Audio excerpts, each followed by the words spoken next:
샬롬, 애청자 여러분들, 문제가 있으십니까? 문제가 있다는 건 내가 살아있다는 증거입니다. 죽은 사람에게는 문제는 없죠. 살아있는 사람에게 반드시 문제가 있습니다. 문제가 있다면 나만 아니라 모든 사람들이 문제를 갖고 있다는 겁니다. 말하지 않거나 내가 몰라서 그렇지 누구나 문제는 있답니다. 기억할 건 문제는 해결할 답이 있다는 겁니다. 답을 찾으면 문제는 해결합니다. 열왕기하 4장 1절에서 7절 말씀 보게 되면은 엘리사 시대에 하나님께 헌신하겠다고 나선 가장이요 아버지요 남편인 분이 선지학교에 입학했습니다. 공부하는 기간에 부채를 갖게 되었답니다. 불행하게도 남편이요 아버지인 그분이 세상을 떠나게 됩니다. 가족은 가장이 세상을 떠나면서 부채 상속을 받게 된 겁니다. 문제는 갚을 길이 없다는 겁니다. 방법은 두 아들이 노예가 되어야 합니다. 이미 채주가 아들들을 데려가려고 합니다. 다른 방도가 없습니다. 선지학교 학생의 부인이 엘리사 선생님을 찾아가서 안타까운 사정을 말합니다. 엘리사가 묻습니다. 집안에 있는 게 뭐가 있습니까? 기름 한 병이 있을 뿐 아무것도 없습니다. 엘리사가 말해줍니다. 지금 가서 이웃 사람들에게 빈 그릇을 빌리세요. 그리고 많이 빌리세요. 그리고 집안에 들어가 문을 닫고 그릇에다가 기름을 부으시고 채워지는 대로 다른 그릇에 부어보세요. 그대로 실행했습니다. 빌린 그릇 모두가 채웠습니다. 기름을 팔아 빚을 갚았고 가정의 문제는 해결되었다는 내용입니다. 애청자 여러분들, 문제가 없나요? 있다면 해결되는 방법이 있습니다. 그 방법 5가지를 말씀드리겠습니다. 있다면 어떻게 해야 됩니까? 문제가 있다면 어떻게 해야 되겠습니까? 해결하면 됩니다. 병이 들었어도 치유하면 병자가 아닙니다. 문제는 해결되면 문제가 아닙니다. 믿음의 사람들은 문제를 해결하는 지혜와 능력의 사람들입니다. 급박하고 심각한 문제가 있다 해도 예수 안에 있는 이들은 능히 해결할 수 있습니다. 그 방법 5가지가 있어요. 하나는 모든 문제를 믿음으로 생각해야 합니다. 모든 문제를 믿음으로 생각해야 합니다. 문제를 만나면 보통 사람들은 사람이나 환경을 탓하지요. 때는 화를 내는 이들도 있습니다. 그게 문제 해결에는 아무런 도움이 되지 않습니다. 문제를 부정하려고 하는 이들이 있습니다. 이는 눈을 가리우고 사물을 보지 않으니까 없다고 하는 것과 같습니다. 잘못된 것은 부정적으로 생각하고 마지막 길을 생각하는 사람이 있어요. 이게 문제입니다. 여기에서 생각의 전환이 필요합니다. 생각의 전환이 필요합니다. 생각을 바꾸는 겁니다. 그렇습니다. 힘들고 문제가 생겼을 때 생각을 바르게 해야 합니다. 확신적인 생각입니다. 사고의 전환이 필요하다고 말씀드렸어요. 아무런 대책이 없습니다. 도와줄 사람도 없습니다. 그러나 우리에게는 누가 계십니까? 바로 나와 함께 하시는 주님이 계십니다. 예수님이 계신 거예요. 나는 예수 믿는다. 믿음이 뭔가요? 우리 주님께서 함께 하심을 믿고 의지하는 겁니다. 그리고 믿음은 주님께 모두 맡기는 겁니다. 그러므로 나에게 방법이 있다. 주께서 방법을 알려주신다. 아무리 복잡하고 힘든 문제라도 주님께서 도와주시면 해결된다. 이런 생각을 하는 동안에 놀라운 일들이 생겨나는 법입니다. 방법이 있다. 그때 마음이 평안하게집니다. 이렇게 생각할 문제, 환경이 달라집니다. 믿음이 달라집니다. 이렇게 연결됩니다. 존 맥스웰이 생각의 법칙을 말했어요. 생각을 바꾸면 믿음이 달라진다는 것이지요. 믿음이 달라지면 기대가 달라지고, 기대가 달라지면 태도가 달라집니다. 태도가 달라지니까 자세가 달라졌죠. 즉 행동이 달라집니다. 행동이 바꿔지면 실력이 달라집니다. 실력이 달라지면 인생이 달라진다는 겁니다. 시골에 백화점이 있는데 엘리베이터가 문제가 생겼습니다. 바로 너무 느리고 낡아서 이것을 해결하기 위하여 위원 6명이 모여서 회의를 했답니다. 의논의 결과는 새로운 디자인으로 속도를 빠르게 개선하기로 했답니다. 엄청난 예산이 들어 고민하고 있을 때에 청소부 아주머니가 제안합니다. 제게 맡겨주세요. 5만 원만 주시면 해결하겠답니다. 5만 원을 주었더니 엘리베이터 안에 큰 거울을 달아놓았습니다. 사람들이 자기 얼굴을 보고 화장하는 여인도 서로 웃기도 하고 얘기합니다. 그때 지루함이 사라지고 환경도 달라졌습니다. 간단하죠? 선지생도 가정을 생각해 보세요. 가정의 위기입니다. 실망하거나 포기하지 않았습니다. 방법은 뭡니까? 사랑하는 청자 여러분들, 지금 문제를 만나 힘드십니까? 생각을 새롭게 하세요. 가능성을 생각해 보시기를 바랍니다. 길이 보일 겁니다. 우리의 삶의 환경은 계속 문제가 있고 시련은 계속됩니다. 이런 때 생각의 전환이 필요합니다. 생각의 전환이 필요합니다. 뛰어난 사람이 되는 방법이 있다는 거예요. 하나가 다른 이들에게 생각을 노출시켜라. 내 생각은 이렇다. 다음은 좋은 생각을 하기로 결정하라. 다음은 좋은 생각을 행동에 옮겨라. 네 번째, 감정을 이용하여 새로운 생각을 하기로 한번 떠올려봐라. 그리고 과정을 반복하라고 했습니다.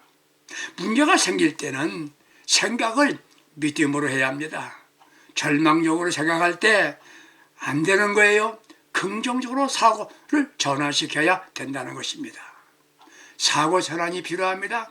두 번째는 그것을 본 게 아니라 그분을 찾아가야 됩니다. 그것이 뭡니까? 문제지요. 문제가 아니라 그분 도와줄 그분을 만나야 됩니다. 빚진 게 많아서 살 길이 없다. 도와줄 사람이 없다.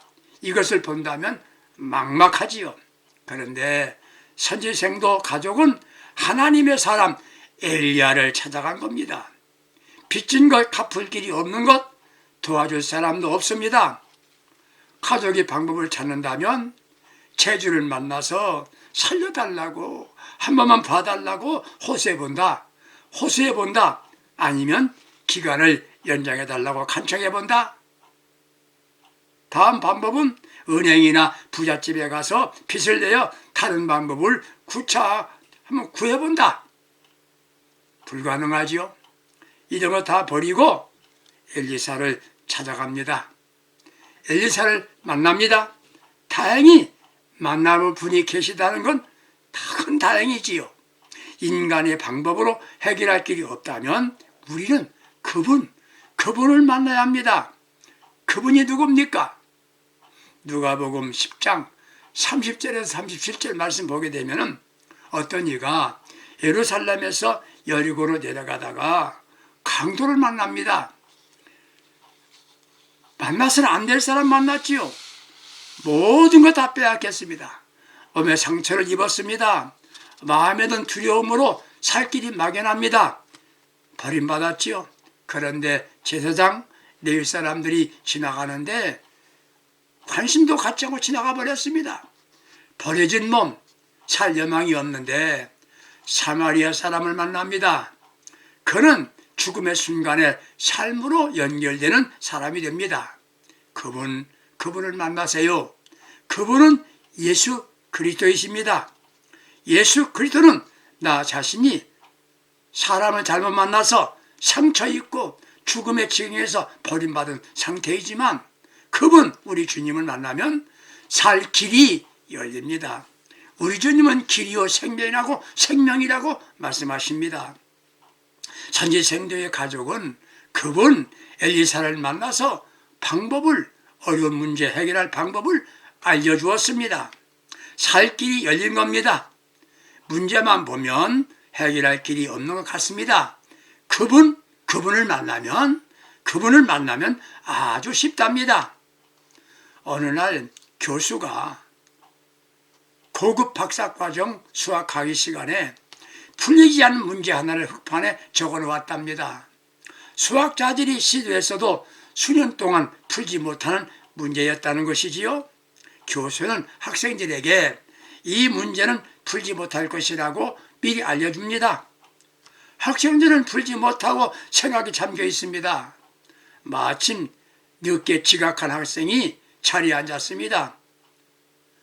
칠판을 보고 즉시 문제를 풀었답니다. 어떻게요? 이 학생은 이 문제가 풀지 어렵다는 말을 듣지 못했기 때문입니다. 우리가 만난 문제를 풀리지 않는다는 말은 마귀가 우리에게 들려주는 말입니다. 문제를 갖고 고민할 때 마귀는 하는 말이 그건 내 힘으로 안 돼. 포기해. 그럽니다. 세상 사람들의 말에 귀를 기울이지 맙시다. 문제만 보지 말고 그분 우리 주님을 만나세요. 그분 우리 주님이 알려주십니다. 모든 문제는 분명 답이 있답니다. 세 번째 방법은 그래도 이것이 있다는 것을 알아야 돼요. 이것이 뭡니까? 이 집에는 돈이 없습니다. 부채만 있습니다.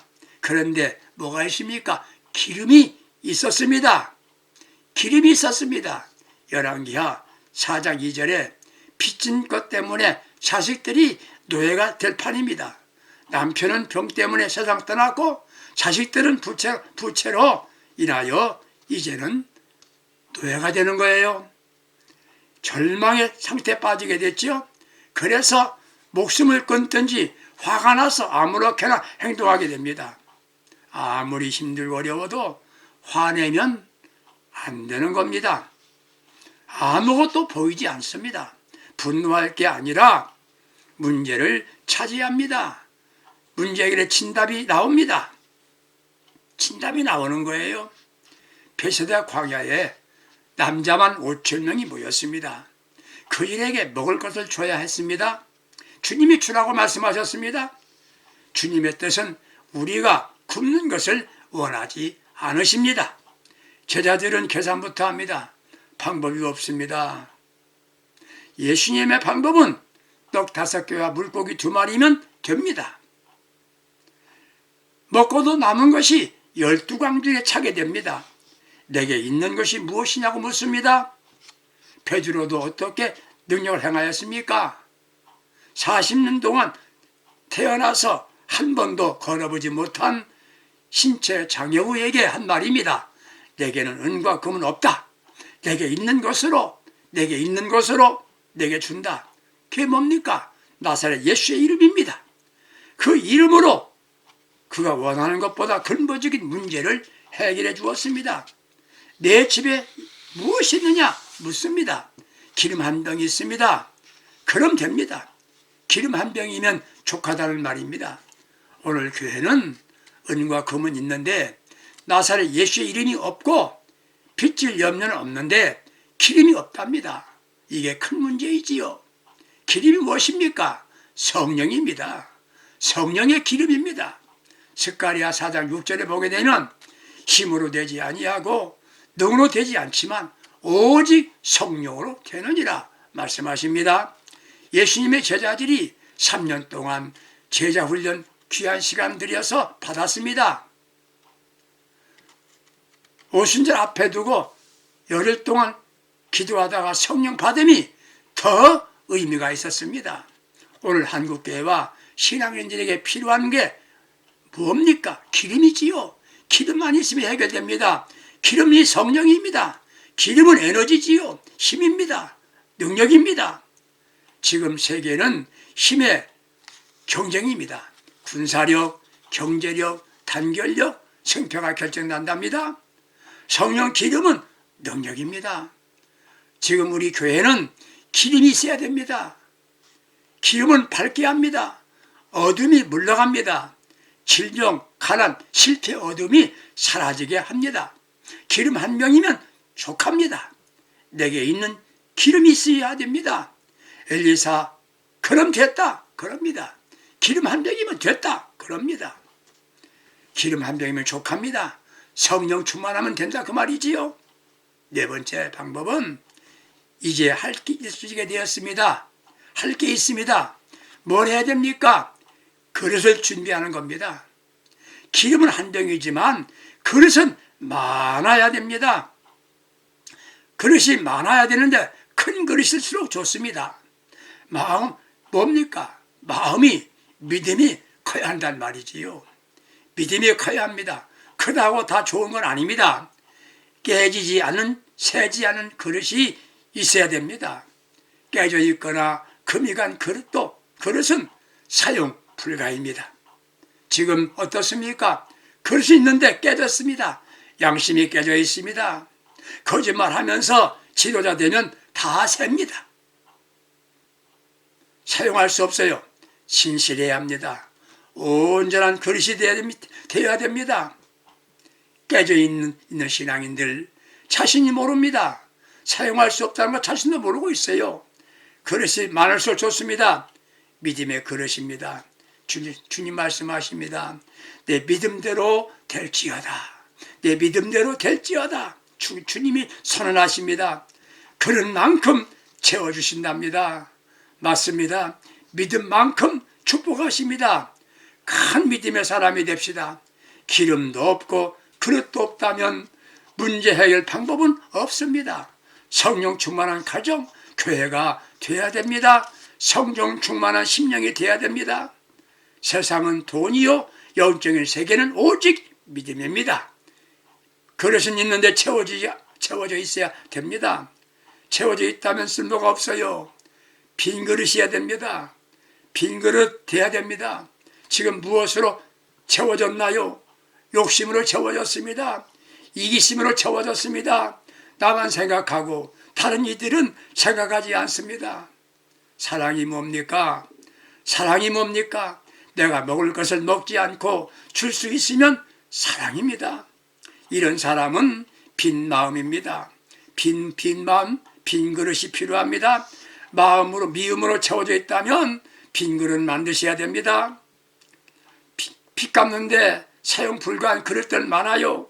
크면 못합니까? 채워져 있는데요. 세상을 밝게 하려면 지도자들, 아니 우리 신앙인들이 빈 그릇이 되어야 합니다. 이 인간 오욕을 버려야 합니다. 즉 물질에 대한 욕망, 성욕, 식욕, 잠욕, 게으름이지요, 명예욕, 이런 거 다 비워야 빈 그릇이 되는 겁니다. 그때 기름으로 채워지게 됩니다. 그 다음에 부채를 갚게 되는 거예요. 문제 해결하는 것입니다. 사랑하는 청자 여러분들, 빈 그릇이 되시기 바라고 빈 그릇을 많이 빌려와야 된다는 그 말입니다. 마지막 다섯 번째 방법은 무조건 순종하는 겁니다. 엘리사 선생 말대로 무조건 순종하는 거예요. 기름을 부어라. 기름을 부어라. 이 말을 그대로 하라. 따라서 한 것입니다. 그 따라서 한 것이에요. 성경에 나타난 모든 기적은 순종해서 나타났습니다. 그릇을 빌려왔습니다. 기름을 부었습니다. 행동함으로 순종하다 보니 기름이 가득가득 찹니다. 팔아서 빚을 갚게 되었습니다. 문제가 생겼습니까? 어디까지 했습니까? 순종이 최고 정상입니다. 아직도 문제만 생각합니까? 생각을 전환하세요. 생각을 전환하셔야 됩니다. 가능성을 생각해 보시기 바랍니다. 다음은 문제를 바라보고 걱정하지 말고 실망하고 계십니까? 걱정과 실망하지 말고 우리 주님 예수님을 만나세요. 길이요 문제 해결자가 되십니다. 세 번째는 있는 것, 가진 것이 있어야 됩니다. 그리고 그릇을 준비하세요. 여러분이 큰 그릇 되세요. 가장 중요한 것은 무조건 순종하세요. 순종의 원리가 있습니다. 이치에 맞지 않아도 주님의 말씀이면 무조건 순종해야 됩니다. 이유는 묻지 말고 순종하세요. 손해볼 것 같아도 순종하세요. 가감없이 순종합니다. 그리고 중요한 건 끝까지 순종해야 순종입니다. 그러므로 내가 만난 문제는 문제가 아닌 축복으로 채워지고 바꿔지는 겁니다. 힘들다고요? 해결받지 못한 문제가 있다고요? 걱정하지 말고 해결하고 멋진 인생을 살아가는 귀한 성도님들, 믿음의 사람들이 되시기를 주님의 이름으로 축복합니다. 기도하겠습니다.